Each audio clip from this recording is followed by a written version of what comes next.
Hello and welcome to Shoot the Hostage with me, Sarah, and my partner Dan. We're a movie podcast and we cover 8 films per season on a specific theme. Now, we swear, we chat major spoilers, and we occasionally cover triggering topics, so please do use listener discretion. If you like what we do and want to support us, consider hitting 5 stars on Spotify, or maybe subscribing or even reviewing on your platform of choice. We also have a Patreon with a free tier for lineups and updates, and 2 paid tiers with extra content and early ad-free uploads. Right, on with the show.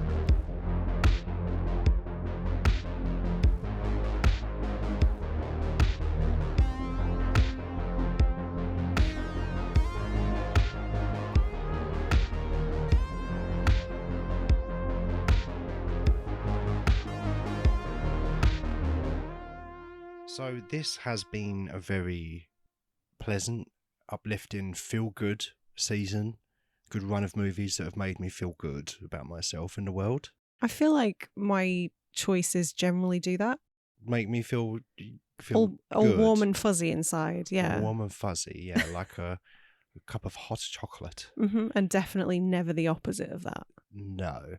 It's like, what if this week you had programmed in one of the notoriously most bleak movies in the history of cinema? I mean, I would never do that to you. No, you wouldn't. No. Because Requiem for a Dream is not a bleak cinema experience, is it? It's a family-friendly comedy. Watch it with your kids. Yeah. If your kids say, Papa, could we please watch Requiem for a Dream? You go, yeah, lad, let's put it on tonight. Let's do it. And then you definitely wouldn't have a child that's scarred for life and saying, Dad, what does ass to ass mean? That's a phrase I was not expecting to hear in this movie. So you'd never seen this before. That's a good jumping off point. Let's push off from there. Okay. I'd avoided this film like the plague. You'd actively avoided it. It wasn't just that you hadn't got around to watching it. Well, yeah, I mean, it's one of those that is very highly rated, highly regarded. Aronofsky is a filmmaker that is someone that people enjoy a lot sometimes, mostly. It feels like you're trying to be really diplomatic. Aronofsky's not my guy. That's fine. You can say that. I like some of his stuff. I've probably only seen in maybe half, if that, of his output. Same. Because it feels like a lot of his stuff probably is not quite for me. Yeah, like I never bothered with Noah because I know that that's not my bag. Yeah. Yeah, I had no interest in that at all, to be honest with you. But I've seen a couple of others. But yeah, the fact that it was Aronofsky and was meant to be very, very bleak was like, you know me. I don't really seek out bleak cinema. If something's notoriously depressing, I'm probably not going to watch it. Or let me rephrase, I wouldn't have watched it prior to us meeting. But now we're together, I've seen all of these bleak AF movies. Dan. What? How's your mental health? Surprisingly not bad, actually. Yeah. Okay, so I just wanted to check in and make sure I hadn't been like a negative influence on you. Okay, that's good to know. Well, I've only seen this film maybe twice, like only a couple times. This would have been the third. You own it on Duvda. I do, but in terms of movies that get repeated viewings, like some of them are bleak, but it's not often that I would reach for like some of the movies that we've programmed in this theme, for example. How many times have you seen Climax? 3. Look, there are exceptions to the rule, okay? But yeah, so this was the one that actually birthed the theme. And it was largely because you told me that you'd never seen it before. Oh, and right. I have discovered that a crafty way of getting you to open your mind to cinema you wouldn't otherwise partake in is to program it into a season. I didn't realise that's what this podcast was about. I thought it was about having fun. Why not both? Okay. Yes. So I have seen this movie now. I mean, look, let's be honest. I would never have watched Driven if I'd had the option, okay? So there's a bit of give and take here. Yeah, true. Except no one gets addicted to heroin in Driven. Maybe they should. It would have been marginally better. Maybe everyone on that film should have been on heroin and it would have been better. Instead of whatever they were on. cocaine. It was Potentially. Allegedly. That might be the most cocaine movie that's ever been made. No, I refuse to believe that. Can't be. It's a bigger cocaine. It's got bigger cocaine vibes, I think.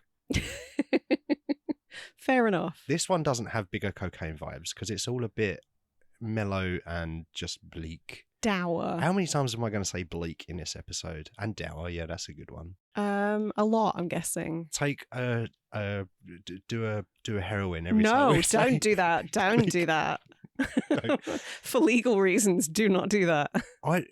The message I got from this movie is that drugs are great and everyone should do drugs. Mm-hmm. Is that the wrong message? Happy, happy, joy, joy. Yeah. You'll have a great time. There are no consequences. That is, in fact, the wrong message, yes. Right. Okay. Yeah. So, I don't know why I programmed this in quite so close to the end, because this does feel particularly cruel on my part. But you were thinking about putting it at the very end, right? But I couldn't end on this. Yeah. That would have been a downer for both of us. Yeah, I think that was the right move. Yeah. I think this is a good spot for it because you're sort of building up. This is one of the most notoriously drug movies / bleak. Do a shot of heroines. No, don't. Don't do that.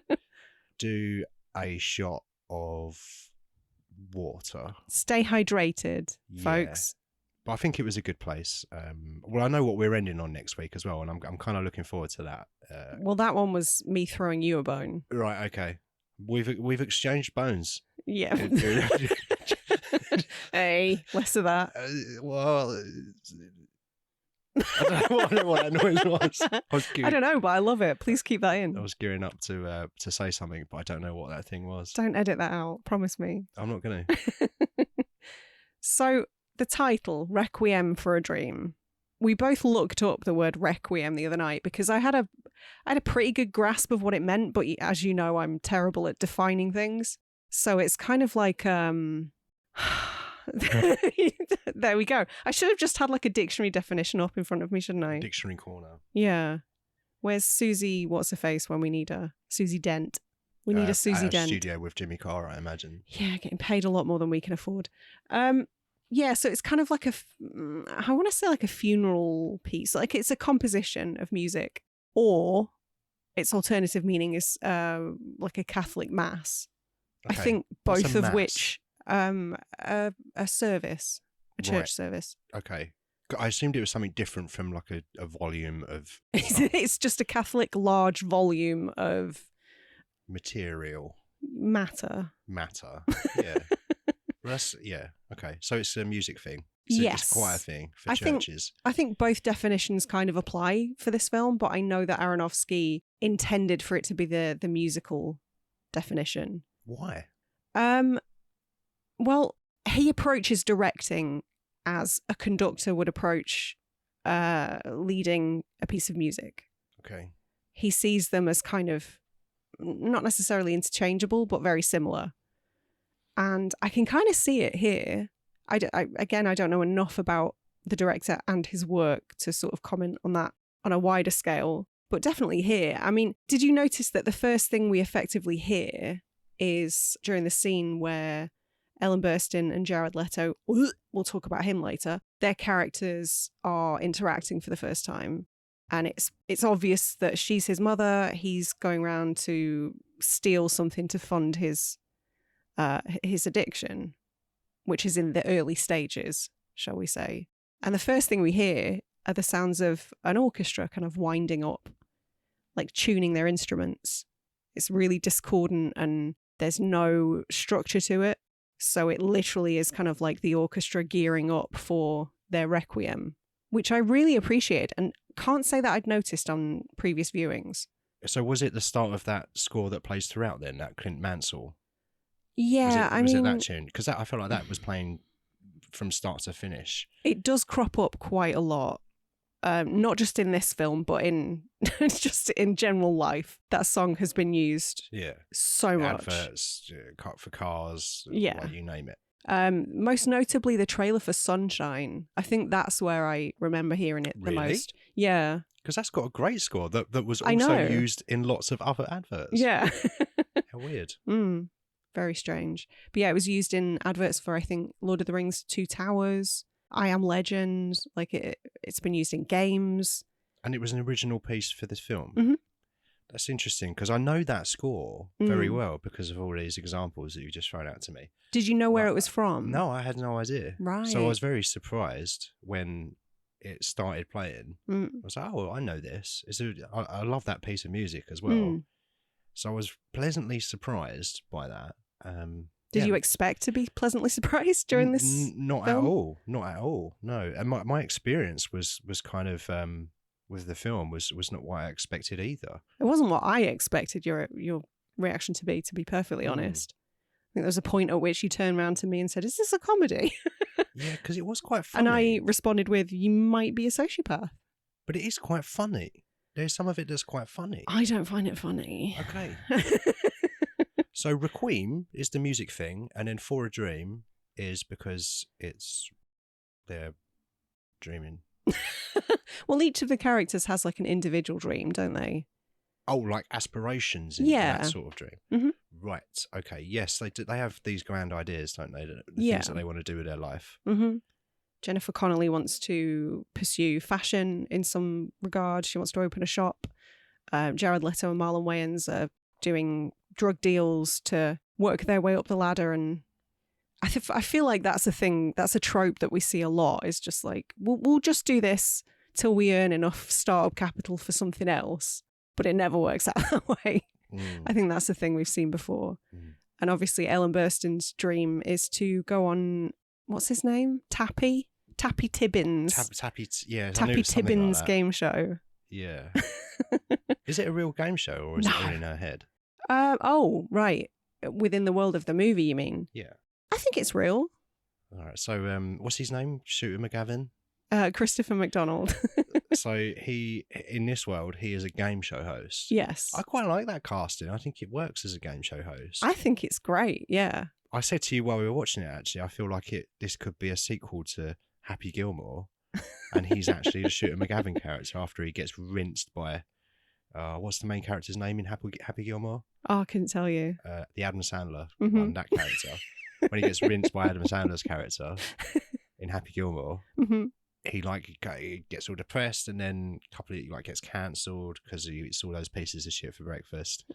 And then after a couple of years go by, he sort of emerges and becomes a self-help person. And he does it. Is it a quiz show or is it like a self-help quiz? Like, what is it? So that confused me as well. Robbins, but crossed with like a name an American quiz. I don't know. So it's really funny you mentioned Tony Robbins because Aronofsky did name check him as the inspiration for that character. Well, one of the inspirations for that character. He also eats pieces of shit for breakfast. I bet he does. Yeah. Weird 9 foot tall misogynist. Strange man. He's a strange man. Yeah, it's a strange beast. Yeah. But yeah, I can definitely see that influence, and I guess you could too. Let's talk about the cast then. I think everybody here is maybe at the top of their game. I don't know. I've never seen Marlon Wayans better. You've obviously not seen White Chicks. I have seen White Chicks. Yeah. Have you seen Senseless? That was Marlon Wayans, wasn't it? Senseless? I don't think so. Doesn't ring a bell. Nobody has. Okay. Well, you'd probably program it into a season then, wouldn't you? Yeah, but that's a comedy, so. Yeah, okay. And Rip Torn's in it. White Chicks was supposed to be a comedy, I think. I have heard that, yeah. I heard that too. People weirdly enjoy that movie, though. Why? Yeah, I don't know either. Like, it came out when I was 20, I think, and maybe I rented it or whatever. I got my hands on it somehow. Hopefully I stole it and no one didn't get any money from me. But it was awful. I think I got about half an hour in, was like, is this what this is? Mm-hmm. This is bad. This is not good. Yeah. But yeah, I wonder if Marlon Wayans' role in Requiem for a Dream informed his character in White Chicks at all. If there's any through lines there. Yeah, I'm sure there's a lot of crossover. Maybe White Chicks is a sequel to Requiem for a Dream. Because Marlon Wayans doesn't get an arm off in this, does he? No. So it could be the same character. I mean, I'm going to stop you right there and say that I think maybe you need to stop finding ways to work Requiem for a Dream into other movie universes.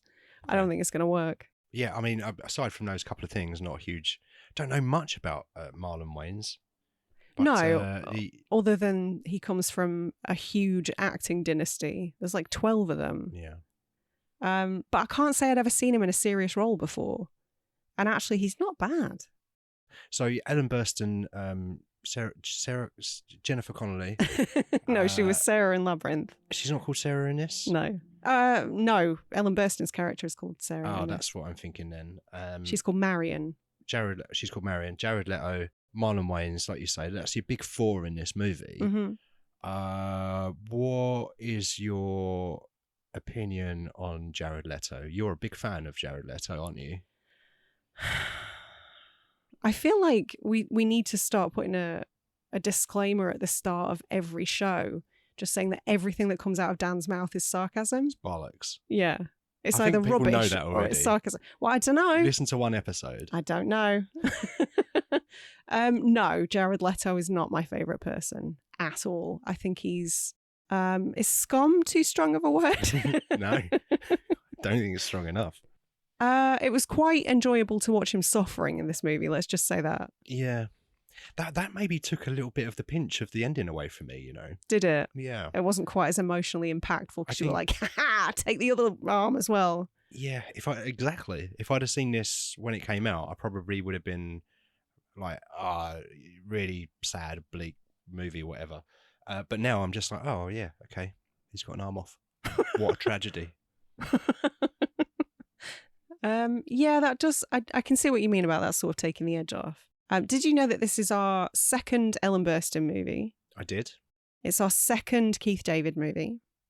Yep, of course. It's our second Jennifer Connelly movie. Yep. It's our second movie set at Coney Island. Yep. Is that it? There were a lot of seconds. We haven't done a Leto, have we? No, thank God. I think we've purposely avoided them. I'm sure we've spoken about him this season about something though, so maybe that TV show you used to watch. Oh, maybe My So-Called Life. Yeah, there's some connection there, I think. Claire Danes, Broke Down Palace. Claire Danes. That'll be it. That'll be it. Okay.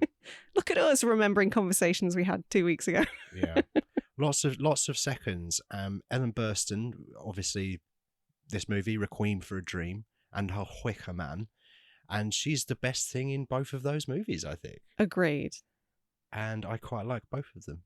The films. So you think she's better than Nicolas Cage in a Nicolas Cage movie? No. She's great. She is great. She doesn't get that much to do in the. She doesn't show up till like an hour into it, so yeah, it's not a fair comparison, I suppose. But she's very good in this.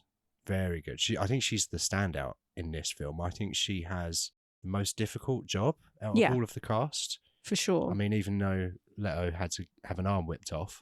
Which obviously he did because he's method. He's full method. Yeah. He did hang out with heroin addicts and he lost a crazy amount of weight to play the role. So it's a shame he didn't go all in on that one. It feels like he picks and chooses what he wants to be method on. Like, I'm going to be in a wheelchair for Morbius so you can, like, these runners can fucking push me around because I'm a lazy bastard. But I'm not going to whip my arm off because that feels like it's going too far. So the man who sends dead rats and condoms in the post to people? Yeah. Amongst other things, allegedly. Didn't he admit to that? Is it still allegedly? I'm saying allegedly more for the... to cover our asses. The other stuff. The other stuff that isn't sending silly things in the post. That's fair.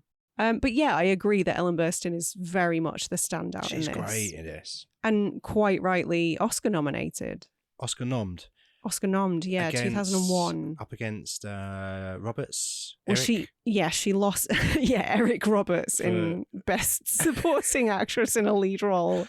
For a talking cat? Mm-hmm, yeah.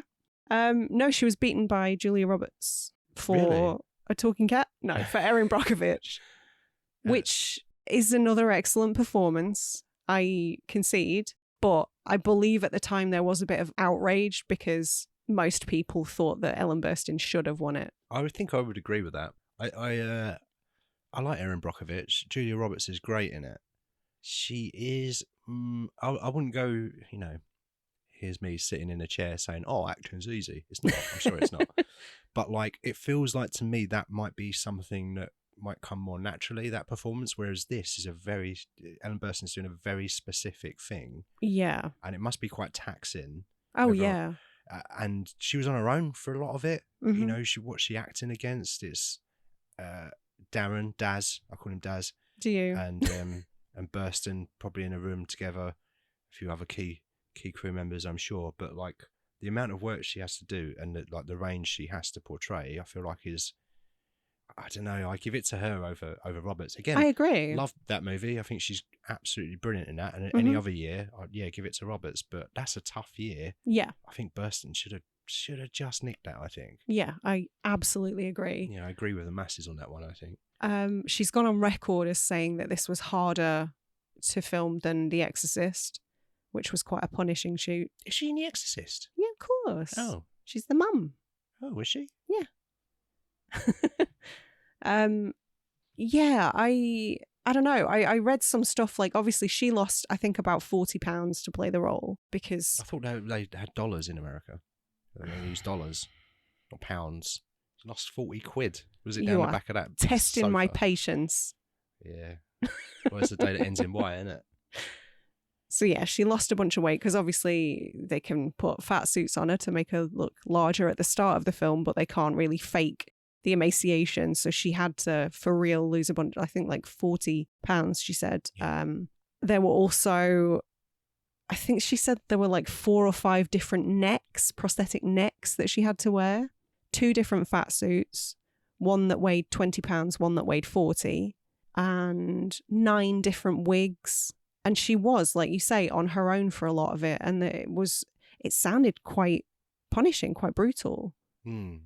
But she was so good in her role that at least 2 people on set at different times report bursting into tears at her performance. Yeah. One of which was the guy who wrote the book that the film is based on.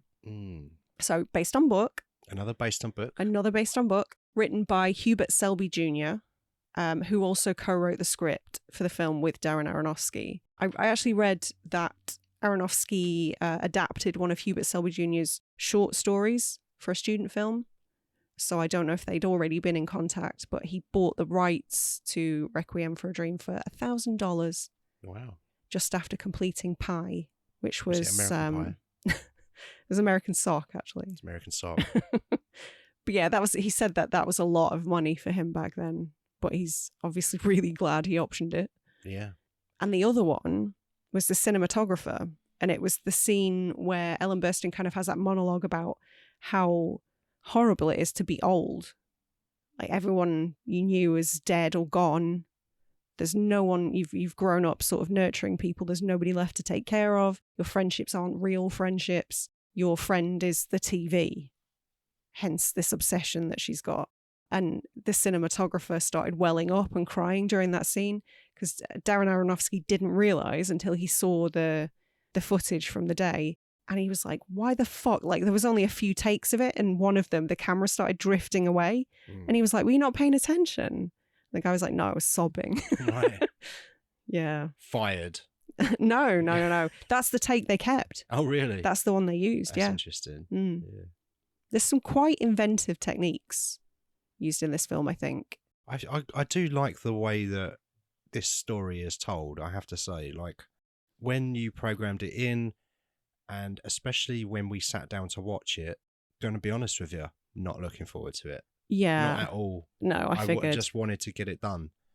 But my experience with it, particularly for the first, say, hour and 10 minutes, was not what you might expect. I didn't find it hugely bleak to begin with. The ending, we'll get to that. The final 10 minutes is next level. And it's, we'll get to the ending, obviously, because that's the thing about this movie. But for the first hour and, say, 10, 15 minutes, I was having quite a good time. And so were the characters for some of it. Well, yeah, but I like that about it too. Like going back to Train Spotting, it's not just going, don't take drugs, or it's just bad people taking drugs. It's like the reason, like people want to be happy, or you know, it's about that pursuit of just getting through life and trying to put a smile on your face or whatever. But I really enjoyed just Aronofsky's style, the visual style that he used in this movie. There's a lot of quick cuts. Mm-hmm. There's a lot. You mentioned about time lapse. They play a lot with time lapse. I really enjoyed some of the time lapse stuff. I thought it was really well done. And yeah, and they bounce quite a lot around between different characters and stuff. And I think it could be quite easy to. I know there's only 4 characters, but all of their journeys are parallel. Mm-hmm. Like they're all part of a unit, but then also living separate lives. It's quite well done. And I think it would be quite easy to get lost between the 4 different strands, if you like. But you're not. I'm not at all. And I find it quite hypnotic, actually. Like watching this and the way that it was told, I think I just really liked it. I just really liked what he did with the editing and the visuals. And it's not the visuals, but the music as well. And I think that played a huge part. It does feel like what year did this come out? I want to say 2000. Yeah. Okay. So it does feel like a very 2000s movie. It looks like one. It feels really mean to say that it looks cheap, but by today's standards, it looks kind of cheap. I'm not going to deny that it does, but I do feel like that adds to it. Though. It certainly doesn't take anything away. I think even if you had the choice between sort of big budget and a lower budget for this, I think the right call is to take lower budget because you're telling a story. You're trying to tell, I guess, a realistic take on addiction, and you want to ground it in reality, and you don't want to pretty it up, do you? No. So much, but I think that would definitely be the wrong move. I think that works in its favor. Yeah, don't remake this movie with a $300 million budget. I don't think anybody's talking about that. No, not yet. Anyway, and if you do, recast the Leto character to somebody else. Anybody else. To anybody else. Put Shooter McGavin in that role. What's his name? Christopher McDonald. It's like the most brown bread name, Christopher McDonald. Yeah, right. Well, I prefer Shooter McGavin, don't I? Yeah, well, it's easier to remember. That's why. But I do no. I visually, I think it's great. How do you feel about it visually? Did it work for you? Did it help tell the story for you and to connect with the characters? Was there anything about the visual stuff that you didn't enjoy, or did it make you think about other directors or? Yeah, for sure. I mean, obviously this came out in 2000, but I know that Aronofsky sort of stated that he was inspired by not Shaun of the Dead, no, but the overlaps between this, like some of Aronofsky's style here and Edgar Wright's kind of signature editing is you can't unsee that. No, I thought that too while we were watching it. It's funny that you mentioned it. Yeah. As well, shortly after it popped in my brain. Like if you walked in the room and you didn't know what was on the TV, you'd be like, this is the darkest episode of Spaced ever. Yeah. I don't remember this one. Well, Leto's got an arm off. Yeah. But never fear, he's got some fucking Jaffa cakes in his coat pocket. So yeah, definitely some parallels there. I don't know if one influenced the other or it was just parallel thinking or what, but I don't know. But I definitely know that Aronofsky was inspired by a lot of the hip-hop music that he grew up listening to in the 80s and 90s and the music videos that went along with them. I know that I think there's over 2,000 cuts in this film.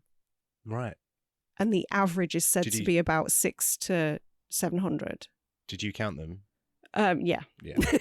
No, I'm not that autistic. Jesus. Counting cuts. No, so more than double the average number of cuts, which I think is pretty apparent.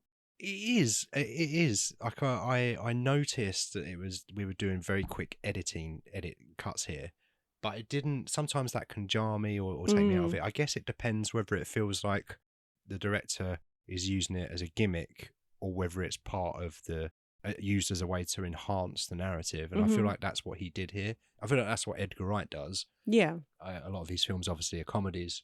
You get all of the quick cuts and the kind of arming up sequences in things like Hot Fuzz and Shaun of the Dead, and obviously the editing in Baby Driver, which I don't think gets talked about enough in that masterpiece of a movie. But I feel like if you're going to do it, it needs to be part of the fabric of the movie, or at least, like I say, enhance the narrative and help tell the story or put you in the place of these characters. And I felt like that it did that in Requiem for a Dream. Like every cut that they did to another character, you're seeing the parallels between them, and it's helped telling you even the creative ways of cutting to like an insert shot of a vessel filling up with liquid, like, and that's to tell you, oh, they're doing drugs now. Yeah, like you don't have to show it. And it also like could have been quite a sneaky way to save money as well, because prosthetics and the like fake syringes and all that like cost money to get all of that. So heroin's really expensive. Yeah. Heroin's quite pricey these days. Yeah. And it's quite hard to get a hold of. Probably get it in a post, can't you? These days, yeah. Don't even have to go on the dark web anymore. Get off Reddit. Heroin.com, I don't know. I think, interestingly, you bring up a really good point there, and I'm going to sort of use Edgar Wright as a comparison again. I think you're right in that this sort of editing technique serves a real purpose here. Whereas in something like Scott Pilgrim, which I voiced my indifference towards before on this podcast, I don't know, it feels a bit obnoxious in that movie. And I don't know if that's just because of some of the characters and them being very obnoxious and me sort of taking that and extrapolating that and tarring everything with the same brush. But I don't know, you're right. Here it really does seem to serve a purpose, a narrative purpose. And I think it's really interesting that the cuts are chopped up in such a way that we're flitting back and forth between all four characters at once at several points throughout the movie. And I think that works really, really nicely. I think it does too, because I think about there are a few characters in this. There are four, as we said before, there's four kind of main characters in this. They don't do much. No. There's a couple of, there's a couple of times they venture outside. There's a gunfight. People get arrested. But a lot of the time they're sitting down doing some drugs. And how do you make that compelling? How do you make that exciting? How do you make it in a way that Dan here, notorious fidgeter and bloke what gets bored very quickly, is not going to be out within minutes? And I think that's your answer. Like, I don't know what I like I said, was expecting to be fully depressed by this movie. It wasn't entirely, and I wasn't expecting to just be kind of hypnotized by the style and how it was made as well, and to keep me engaged throughout when really they're not doing that much. I think to make that interesting is like, obviously, I'm going to say it here, I think Aronofsky's a very talented director. Oh, and I agreed, think he's going to go far. I think do you? What a hot take. You think he's got a promising career ahead of him, do you? Let's keep an eye on this guy. If there's some way that you could buy like stocks and shares in a director, I think now's the time to get in on the Aronofsky stock. I think I foresee big things for him. Well, interestingly, he's got a film out very shortly. Oh yeah, it's got Austin Butler in it, hasn't it? And Matt Damon. No. Fleming. No, I don't. Who's Matt Fleming? I've got no idea. Frewer. I think I meant to say Frewer. Definitely not Matt Frewer. The English guy who was in Morbius, Matt Smith. Oh yeah. Oh, the other most brown bread name in the world that I've forgotten. Yeah, Matt Smith. Yeah, Morbius. Oh, what a movie Morbius is! Another Jared Leto masterpiece. Obviously, we've voiced our dislike for the man, but how do you feel about his performance? Let's try and distance the piece of shit that Jared Leto is, and just talk about Shooter McGavin will try and eat him for breakfast. And just tell me how you feel about his performance in this. Separate the man from the art, if you can. Do you know what? It's kind of difficult for me to think about anyone that's not Ellen Burstyn in this, because I think she stole the show so hard that I look at Marlon Wayans and Connelly and Leto, and I'm kind of like, rightly or wrongly, I'm like, yeah, they did what they needed to do. They were there also. Yeah, sort of. Yeah.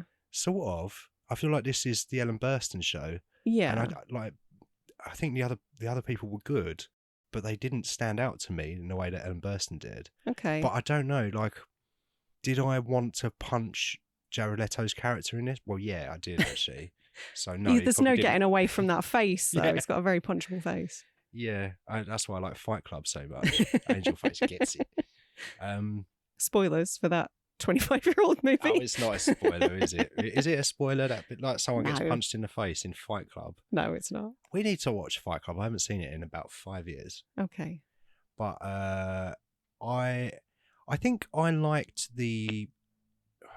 is maybe the wrong word, but I appreciated the relationship between Connelly and Leto's character. That it did feel kind of real, and like a journey from, obviously they'd sort of very recently met, I gather, from when we first see them. Is there a big history there? It felt to me that they'd only just got together. Yeah, within a month or two. I think I agree with that. It doesn't feel like they had a huge amount of history. Yeah. And then I guess this film's told over the course of about a year? Close to a year. I think it's 3 seasons that we see sort of pop up on screen, so almost a year. And I do feel like the dynamic between Connelly and Leto was, like, I felt the journey throughout that time and what they were going through from the start, when everything's quite exciting and we're pulling alarms off the fire exits and throwing out a paper airplane and doing some bigger drugs on a big building. And then, flash forward a month and it's like or a year, I can't sleep. I've got to do more big drug again. And go and do some light sex work to fund the habit. Light sex work? You're the only one who can be sarcastic, right? I see. Yeah, so that's another thing I wasn't expecting in this movie, is a double-ended dildo. Darren Aronofsky, full of surprises. Is he notorious? Is that his thing? Is he notorious putting double-ended dildos in his movies? Not to the best of my knowledge. However, have you seen Mother? No. Oh my God. Now that wasn't... I think it's a good film, but it was an infuriating watch. But, I've heard that from other sources too. Yeah. I would like to see it again, but at the same time, I sort of wanted to scream the whole time it was on. It was bizarre. But yeah, he said in an interview that the ass to ass scene, as it's become known, that line was improvised, by the way. Oh, right. By one of the extras. Yeah. Okay. Check that guy's hard drive. Yeah. But apparently Aronofsky said that scene was based on something he experienced firsthand. Tell me more, Darren. Yeah. Were you one of the two asses? Or were you just watching? What happened? There must be more backdoor story to this. I need more information. Yeah. You can't just leave us hanging like that, Aronofsky. No, that's all I could find. Daz. If you're listening, we want to know what happened, man. What happened to you? He's not listening. He's not listening, is he? No. Maybe one of his peoples is listening. I mean, they've probably... switched off by now. They're probably listening to podcasts with millions of audience members rather than our 27 or whatever it's up to now. I am proud of that 27. Works hard for that 27. It's not about how much, is it? It's about how much you... Well, I guess it is about how much. Really. When it comes to getting paid, yeah, but quality over quantity. I agree. Yeah. And that's another thing I liked about this movie, is it didn't outstay its welcome. It's so breezy. Breezy is... I don't know if I would use that term. Okay, all right. I'll backtrack a little bit. Breezy is, yes, perhaps the wrong word to use, but it flew by. It does fly by, and I think that's the right call for this. Yeah, I have watched some other stuff during this month to get a more well-rounded view on drugs films in general for the Wrap Show. So I did watch, we watched Enter the Void together. We finally got around to that. That's close to 2.5 hours. Yeah. I watched Christiana F, which I think was about 2 hours. I don't know. You watched a TV show of Christiana F as well. Which was about 8 hours. Yeah.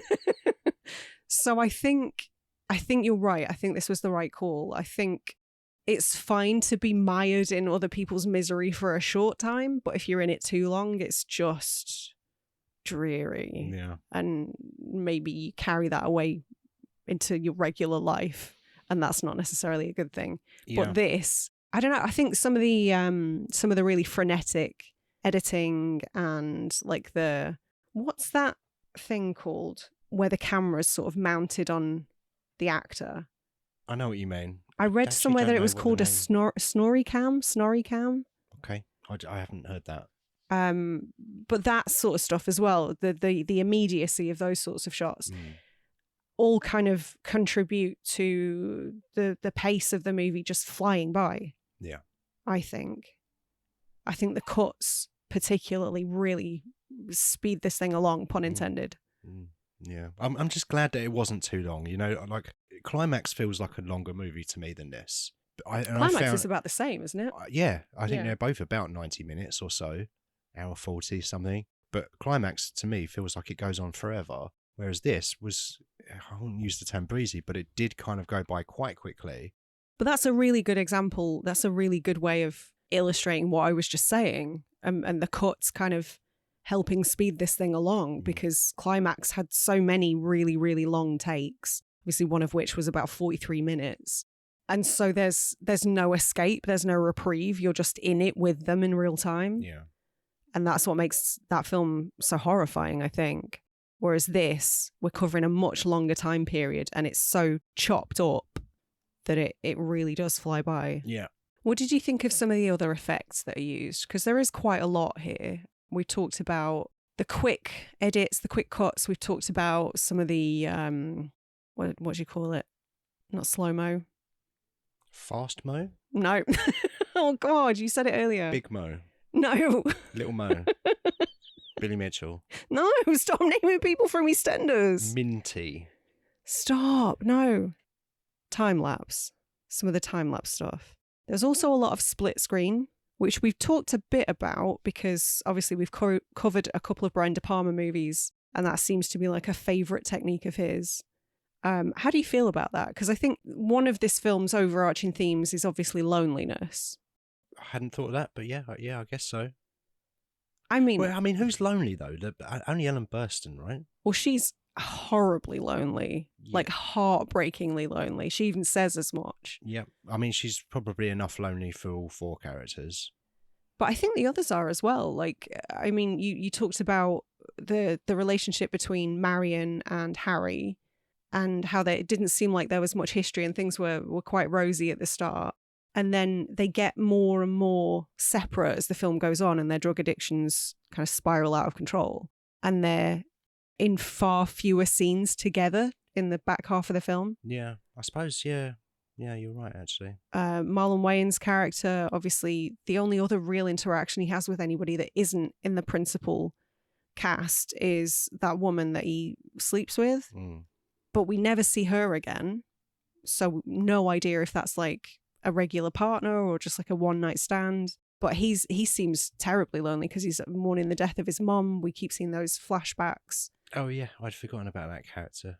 And so, I don't know. And also, I think like the dichotomy between him pining for his mum who's gone and Harry kind of being a bit of a shitbag to his mum who is still very much alive and desperately needs him is quite interesting. Like their priorities. But I think the split screen is used quite nicely to sort of convey that sense of loneliness and of isolation, because you can have two characters side by side on screen, but they're separated. Yeah, I do. I noticed that in the first scene, actually, where, did you say his name's Harry? Mm-hmm. When he is trying to nick his mum's TV and Burstyn locks herself in a bathroom and you get this split screen. I wasn't sure if it was split screen at first. I just thought it was the division of the door. Yeah. And I guess that was intentional, but it was nicely done. And then I realised it was split screen.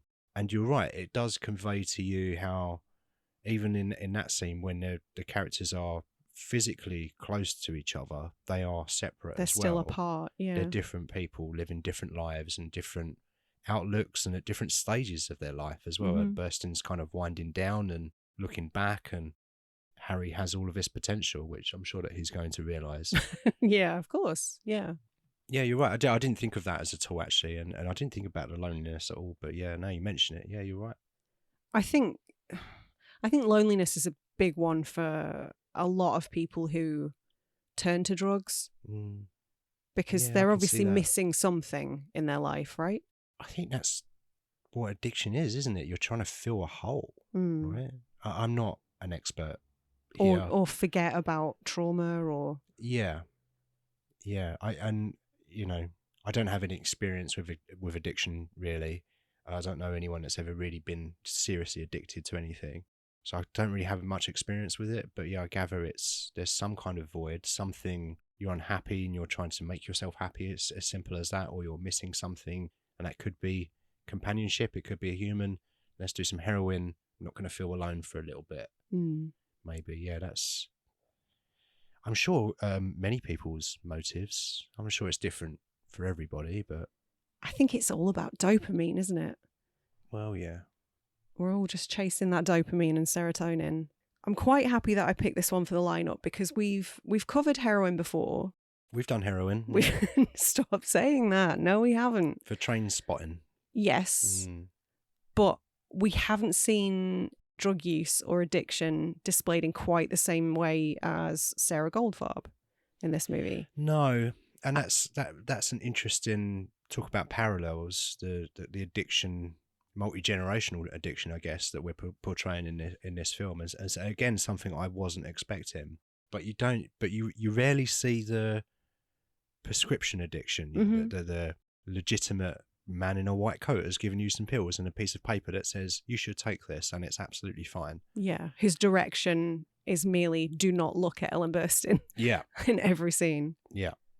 But doesn't ever really get talked about in the same way. You'll get a documentary or you'll get a TV show about that sort of thing, but I don't think I've ever seen the two in the same piece of, whether it's a film or a TV show. Yeah, I don't think I've seen that before. That's one of the things I really like about this film, though, is the breadth of addiction that it covers. It's not just one thing. Obviously, we talked about Trainspotting. I mentioned Christiana F. Heroin movies tend to only go one way because I imagine it's pretty much a similar trajectory when you're on that hard of a drug, but you don't really see this side of it. And it was kind of huge decades ago that women were just prescribed amphetamines to lose weight. That's insane.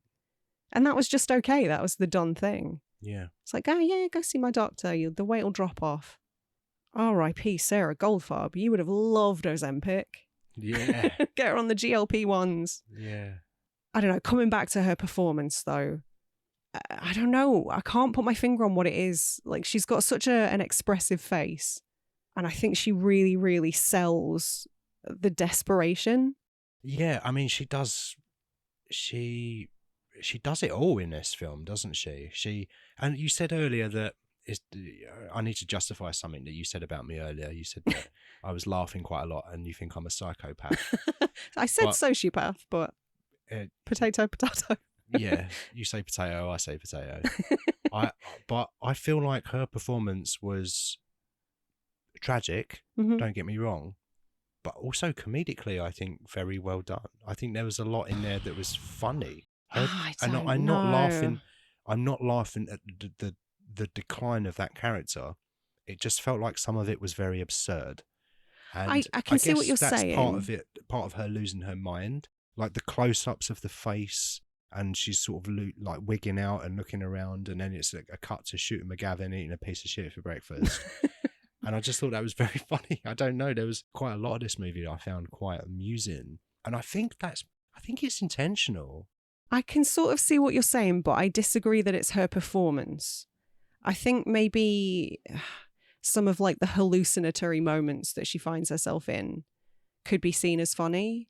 Like when the fridge comes to life. Yeah. That's and her reaction objectively to it, quite funny. And her like being completely startled and looking at the fridge. I think that's like a comedic response to that sometimes. I don't know, man. I'm not laughing at her. I'm laughing at the fridge. If that makes sense. Yeah. I mean, the fridge is great as well. Don't get me wrong. The fridge put in a good performance. Also Oscar nominated, I think, that fridge. Best fridge, yeah. It won. Best fridge in an Aronofsky movie. It won. It never recovered, though, because it did, in fact, and this is true from the trivia, it did melt from the inside because of the lights that were in it. They put lights in the fridge? Yeah. Why? I don't know, for the effect it gave. Oh, I must have missed the part where there were lights beaming out the fridge. You did, right, clearly. Okay. You were too busy laughing at Ellen Burstyn. Yeah. It's a hilarious movie. Yeah. Yeah, no, I did find some of it funny. I'm sorry that may I feel like it was intentional. I feel like Aronofsky's. Okay, I haven't seen. What have I seen of Aronofsky's actually? Let's have a look. You've at seen this. Pie, right? I've seen Pie. Yeah. I love it when Jim fucks the apple pie. Stop It's so funny. It's my favourite Pie movie. Yeah, I've seen Pie, also known as 3.14. I've seen. Stop. I wish I knew the rest of that number. There's someone listening going 3.14. What is it? I've seen The Whale. We've watched The Whale. I didn't love that one. No, I didn't either. It was a bit weird. I have seen. Oh, did he direct the? No. What else has he done? Should I look on Letterboxd here? Sure. I don't even have my phone on me, so it's all on you. Requiem for a Dream.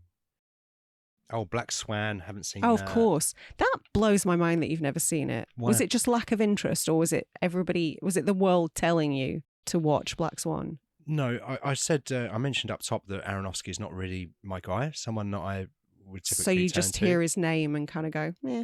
But in that case, because everyone had said it was brilliant, it was one of those that I would like to get around to it. And I've nearly watched it a few times, but I haven't been in the mood for it. So I would be up for watching that one. Wow, 2010? I've been putting that off for a long time, for 15 years. It's a good movie. Yeah, no, I'll watch that one. Haven't seen Mother, haven't seen The Wrestler. The Wrestler's great. As much as I dislike Mickey Rourke, The Wrestler is great. Okay, yeah, I've heard that's pretty good too. Again, yeah, I think maybe I've gone to put that on a couple of times as well and not done it. I think I just maybe try to avoid what I would consider might be bleak cinema. I don't to a degree. I don't know if that one's bleak. It's not Ricky Stenicki, but nothing is. I've seen The Fountain and I loved it. Okay. That was very much Flavor Dan, that movie. Mm. But no, I mean, he hasn't done as much. You said this the other day when you looked him up on Letterboxd. He hasn't done as much as you think he has. No, I think when I was much, much, much younger and he first sort of started bringing movies out, I would get him and Steven Soderbergh mixed up. Yeah. And I don't know why. It's so similar. But I don't know why. Steve Zahn is in all of Aronofsky's movies also. Wearing sunglasses. In an orange jumpsuit. I've had quite enough of you today. But yeah, he's not been quite as prolific as I thought he'd been. Yeah. Which is a similar experience I had looking up Gaspar Noé's CV for the Climax show. Oh, there's also another crossover here. So the famous piece of music from Requiem for a Dream is called... Yep.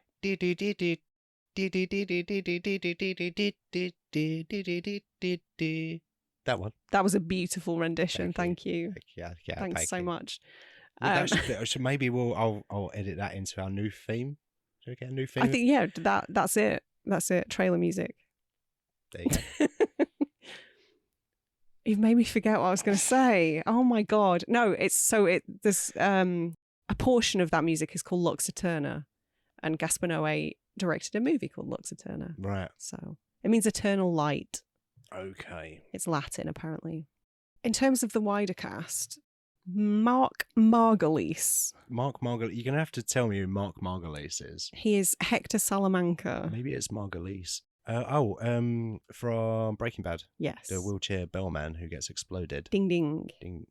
Yeah, spoilers for Breaking Bad also. I was going to say it's the man what gets his head put on a tortoise, but that's someone else, I think. I thought that was Danny Trejo. Sure. Yeah. It's one of your favourite shows. How do you not know these things and you've only watched it all the way through once? Well, you've just answered your own question, haven't you? Blows my mind. I don't know these things because I've only watched it once. It's a lot of episodes, Sarah. It's my favourite show of all time. Yes, I've seen it once. Okay. It's so weird. The commitment issues that you have with TV shows is wild. I ain't got time, man. I'm a busy man. All right. But I mention him because he's a frequent collaborator. I went through the cast lists of Daz? Of a bunch of his films, and he crops up in loads of them. If like most. Okay. So I thought that was interesting. Didn't know that. I wasn't expecting to see Hector in this. No, and he's sort of there and then he's not. In it and then he's not. Yeah. Who is he? I remember seeing his face, but I can't remember what the context was. He is the one who Jared Leto sells the TV to, and Ellen Burstyn always buys it back, and they're in this constant tug of war. Right. Did you know that Aronofsky asked Jared Leto and Marlon Wayans to abstain from all sugar and all sex for 30 days so that they could get into the mindset of what it was like to have cravings and think about something constantly and know you couldn't have it? No, I did not know that. Personally, I think he should have told Jared Leto to abstain from sex forever, and also acting. I think he should have told Jared Leto to abstain from breathing and being alive. That would have been nice. And certainly assembling cults. Yeah. Don't do that. That's bad. You heard it here first. I don't believe that they did abstain from either of those things for 30 minutes, let alone 30 days. I couldn't find any information as to whether or not they stuck to it, but they were asked to. Yeah, in other words, they didn't. Because if they did stick to it, it would have been all over the market, and they'd be like, yeah, we didn't do these things for a month. But I don't know, man. I think Jared Leto is... He is method, right? Or he says he goes full method. So I think he would have, committed. I think that he tells people that he goes full method and demonstrates it to the world that he goes full method, but I think he's a charlatan. Well, he's been full method as a douchebag for decades now. There's no way that he didn't have sugar for a month. How do you even do that? That means no bread? No American bread, that's for sure. You can't go to Subway. There's sugars in everything. What do you just a glass of water? Well, refined sugar, isn't it? I don't know. What was the clarification, Aronofsky? Did he say Well, no? when people say no sugar, I mean, that was one of Tappy Tibbins' tenets. Yeah. That's catchy. Tappy Tibbins' tenets, yeah. It was no sugar, no red meat. And then we never get to hear the third one because Ellen Burstyn's character always kind of dozes off or starts to hallucinate. So we never hear what the third tenet is. Sex. No sex. Probably. Yeah. Now, I've never read the original book that this was based on, but Darren Aronofsky went to Hubert Selby Jr. and said, how do you feel about these characters being younger than they are in the book? So initially he wanted them all to be the trio of the younger characters anyway, he wanted them to be teenagers, between 14 and 16. But the money people had massive problems with that, as you can imagine, probably. Of course, and just were not about it. So I'm guessing they're all about 30? Late 20s? Oh, I gathered that they were in their early to mid 20s. Oh, do you think? Yeah. I mean, how old were they actually? I'm not sure, actually. Leto, when was this, 2000? He must have been about 25. Yeah, right? At least. And Connelly, Connelly's hard because she's been in movies forever. Yeah. I think she was probably about 30, right? Yeah, probably. If she was 14 in Labyrinth. Yeah. And Marlon Wayans has just always looked 28. Yeah, from birth. Yeah.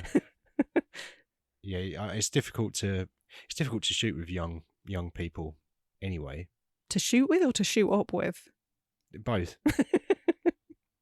But obviously when you're employing children, then, it's a whole nother set of problems you're introducing with chaperones and costs, really. Yeah, obviously. But I think it was a lot less about that and more that if they were that age, it wouldn't have had a theatrical release back then. Right.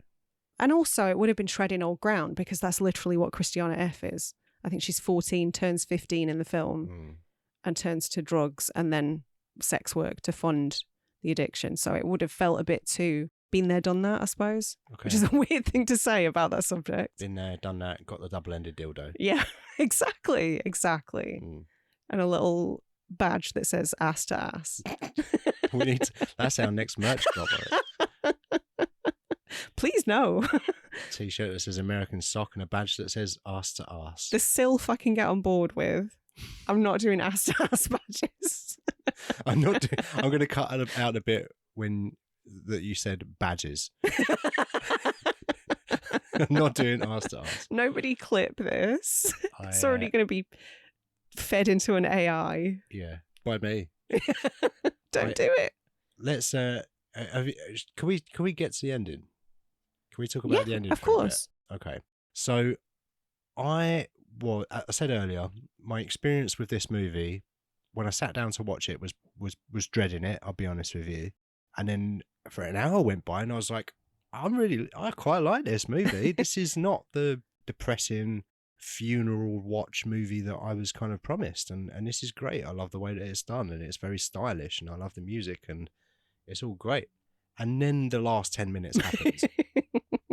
I feel like it was just before that I literally said to you, yeah, this is not too bad. And I was, like you said, I was laughing through some of it.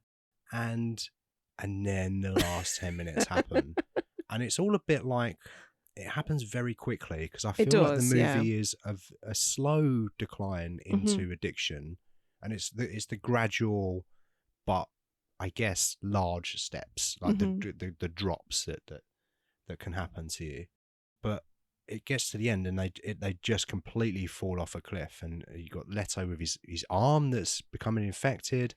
Oh, him injecting into a clearly infected wound was probably the most horrifying thing in this. Yeah, and it was also a very good kind of visual representation of that. Like, no matter the damage that it's doing to you, that it's doing to you, you still take it because you need it. Or you feel like you need it. Find a different vein, my guy. Yeah, I mean, people put it in their toes, don't they? In their I've seen people do that in films, yeah. Apparently, yeah. But no, apparently he found one spot and stuck to it. Yeah. But yeah, it was up until that point I was like, yeah, this is not too bad. This is pretty plain sailing. I'm enjoying this. And then the last kind of act happens, and it's so much, man, because you get the Ellen Burstyn being taken to the hospital and having electric shock therapy. ECT, I think it's electroconvulsive therapy. Right.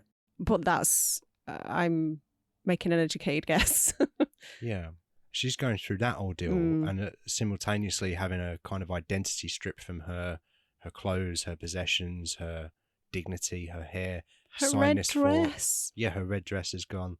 And that's very, very sad. And it's also at the same time showing you where the Marlon Wayans and the Leto character end up, where I gather they're meant to be in prison. Yeah. Because they went to the hospital and someone said that we think that they're drug addicts, so they went to prison. I gather that's what happened. Yeah, it feels they're not giving you all of the information here. You're meant to fill in the gaps, I think, to a degree. But then I suppose that adds to the confusion, because it adds to your experience of it, because I guess when you're trying to come off of a drug like that, perhaps your recall is kind of fucked and becomes messed with. I don't know. And do you really know where you are? Whether or not that's a true representation, I don't know, but it worked for me to think, this must be what these characters are experiencing. 1 minute you're here, the next minute you're feeling like shit, and you're here, you don't really know what's going on, and you feel terrible. Oh, I'm sure like gaps in time and memory are probably a thing. Yeah. And then we get a very introduced late surprise. Keith David. Keith Gordon. Who's Keith Gordon? Gordon's in Christine, isn't he? I don't know. Who's Keith Gordon? He's in Christine. Is he? Yeah. Okay. He's the main character. Keith David. Yeah, we get a surprise Keith David. I wasn't expecting that, and he's this whole intro to this underground. God knows. Sex thing. I don't know. But who? Some bargain basement, eyes wide shut nonsense. Which character, if you had to choose? Oh no! I know where this question's going, and I don't care to answer it. If you had to end up in one of these characters' shoes, which ones would it be? Marlon Wayans, because at least I would get fed. And he's still got his arms. He's got both arms.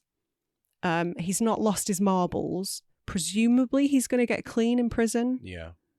Yeah.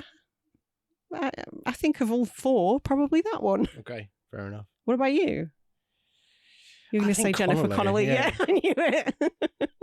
I think Connelly. Yeah. I think I don't hate the idea of jail. I do. I couldn't think of anything worse.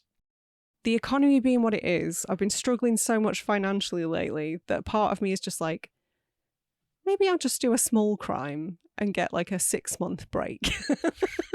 Just go away for a few months and get some decent sleep and read a bunch and work out. It doesn't sound so bad. I'm sure it's lovely. I'm sure there's no issues with being in a prison, and it's all very nice. I'm heavily tattooed enough that I can look intimidating if I want to and have people leave me alone. Just don't read my knuckle tattoos that say kindness. Yeah. Because that might undermine my message somewhat. You could just have to change one of your hands so it says badness. Yeah. I could survive jail. Yeah, you'd be all right. I would be terrible, but yeah, the ending was pretty bleak, and I think that's the thing with this movie, is that it's not all relentless misery. There is some, for me anyway, some fun to be had, and stylistically it's great, and it's a good movie. It's an interesting movie to watch, but the last 10 minutes is what stays with you, I think. Mm-hmm. And I've been thinking about this because it is notorious. It's one of the most, I looked at the reviews on Letterboxd, yeah, bleakest thing I've ever seen. I'd be thinking about this forever, like 5 stars, and yeah, very depressing. And I think, yes, for the last 10-15 minutes, yes, but not before that, really. But it is that the way that it ends is what stays with you, because it has those 3/4 character journeys where they end up, and then it just ends. Yeah, there's no reprieve. There's no like, oh, we get out of jail and we're clean now. It's just like, fuck off. You leave the cinema now. This is where the characters are. Like, there's no, I'm sure it would have been for a bigger budget movie or a more audience friendly production or whatever, there would have been a temptation to clip on an ending where they get clean or find some kind of resolution or happiness in some way. And maybe there was a scene where Ellen Burstyn just gets out and she's okay now, or or she gets on the show with Shooter McGavin, but there's none of that. No. All of the characters are left at their lowest point. Mm-hmm. So I think that's the thing. I think where it ends is the gut punch in this, not necessarily what happens. It's like it does the score build up as well. I think it's both. I think it's a 1-2 punch. Yeah. And but the score as well is a very like, it's the violin, isn't it? It just makes you feel a bit sad, doesn't it? Yeah, and all the minor chords, and like it's very sort of, it's designed to make you feel a certain way, for sure. It totally is, yeah, and it works. It really works, and it ramps up much like the events of the film as well, which kind of echoes what Aronofsky was saying about the film being like a piece of music, or him approaching it as if it were a piece of music. Like, it builds to this horrific crescendo and then it ends. Yeah. And it leaves you wanting more. You're like, Requiems for a Dreams 2, the sequel. Requiem for a Dream 2, Electric Boogaloo. I don't think that's ever going to happen. And I'm so glad it was a lower budget movie. Can you imagine if a studio got their hands on this script and tried to make it for like some 4-quadrant watered down bullshit? Well, it would be a different movie. Yeah, of course. Like we said, it wouldn't have ended where it ended. There definitely would have been some kind of happy ending. A year later. Yeah. Oh, she's got her shop now. She sells double-ended dildos. She doesn't ever want to see a double-ended dildo again, I don't think. Jared Leto's mastered juggling with one arm. Yeah. And joined the circus. Yeah, Marlon Wayans was in White Chicks. Yeah, there you go. So not all happy endings. All worked out the way it was supposed to. Yeah. So this was a film you'd put off watching for a really long time. Do you stand by that, or are you glad you've seen it now? I'm glad that I've seen it now and it's out of the way of this season. Oh, so you don't think you'll ever return to this film? Probably not. Really? No. I didn't, like I said, didn't find it as depressing as I thought I would. Mm-hmm. The ending's a bit of a gut punch.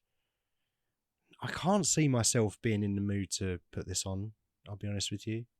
Maybe you've had a week and you've just been like, I've been altogether too happy this week. What can I do about this? I need to balance the scales.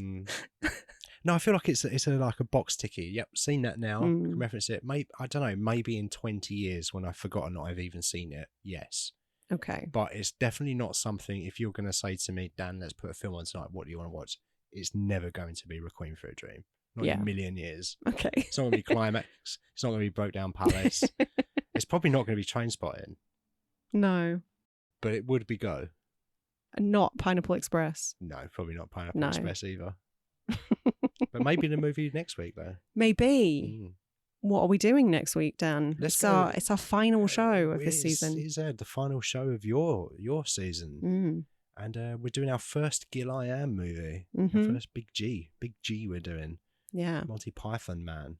The big man with the big python does big weird movie. Are you just delaying saying the title of the movie?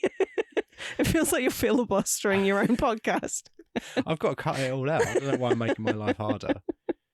I feel like you should announce it. It's your season and it's the last one. Fear and Loathing in Las Vegas. Yeah. Which was sort of my choice, but for you.